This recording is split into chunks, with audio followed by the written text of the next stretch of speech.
Salve Regina, Mater misericordiae, vita dulcedo, estes nostra salve. The Lord be with you. A reading from the Holy Gospel according to Luke. When Jesus had finished all his words to the people, he entered Capernaum. A centurion there had a slave who was ill and about to die, and he was valuable to him. When he heard about Jesus, he sent elders of the Jews to him, asking him to come and save the life of his slave. They approached Jesus and strongly urged him to come, saying, "He deserves to have you do this for him, for he loves our nation, and he built the synagogue for us." And Jesus went with them, but when he was only a short distance from the house, the centurion sent friends to tell him, "Lord, do not trouble yourself, for I am not worthy to have you enter under my roof. Therefore I did not consider myself worthy to come to you. But say the word, and let my servant be healed. For I, too, am a person subject to authority, with soldiers subject to me. And I say to one, 'Go,' and he goes. And to another, 'Come here,' and he comes. And to my slave, 'Do this,' and he does it." When Jesus heard this, he was amazed at him, and turning, said to the crowd following him, "I tell you, not even in Israel have I found such faith." When the messengers returned to the house, they found the slave in good health. The Gospel of the Lord.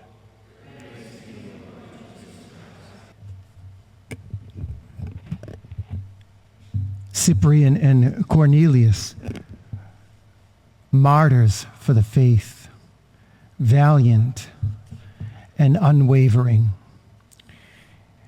Throughout history, there's good people in the church. But at the same time, St. Paul in the scriptures today is taking issue with some things that need to be recognized.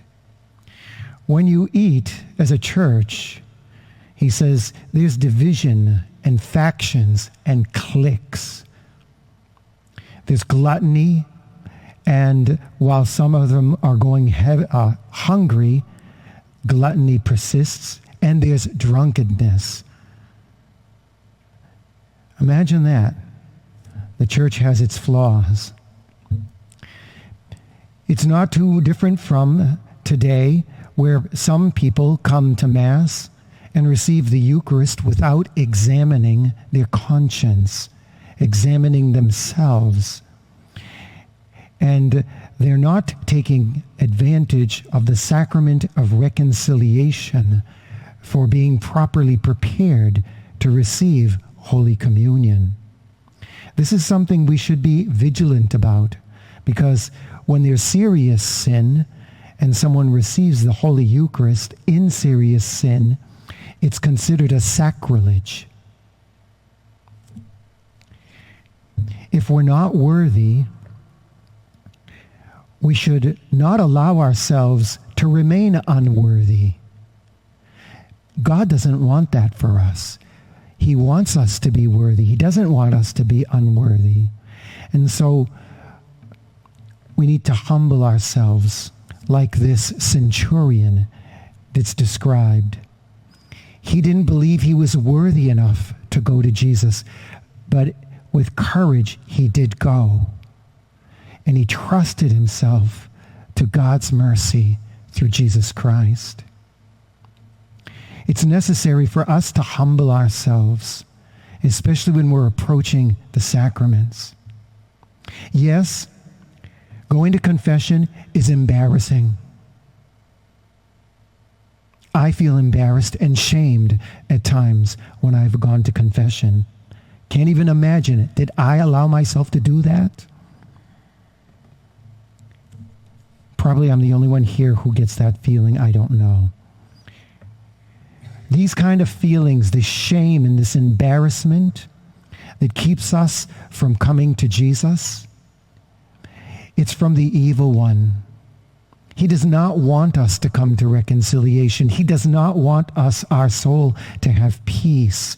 He does not want us to receive the Eucharist in a state where maximum graces can be given to us with a clean soul.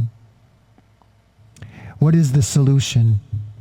This centurion, who wasn't even a Christian, but it's understood that later on, this guy would become a Christian in the Acts of the Apostles.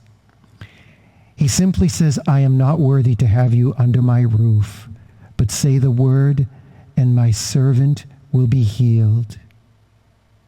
He's asking for mercy. And this is what God asks of us.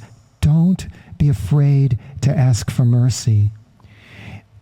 We have to be careful that we're not presumptuous, but humble instead, and asking God for mercy. The last thing the devil wants is for us to go to confession. Jesus is pleased to enter under our roof so he can hear us say, Lord, I'm not worthy that you should enter under my roof, but only say the word and my soul shall be healed. We say this at Mass every time we come here.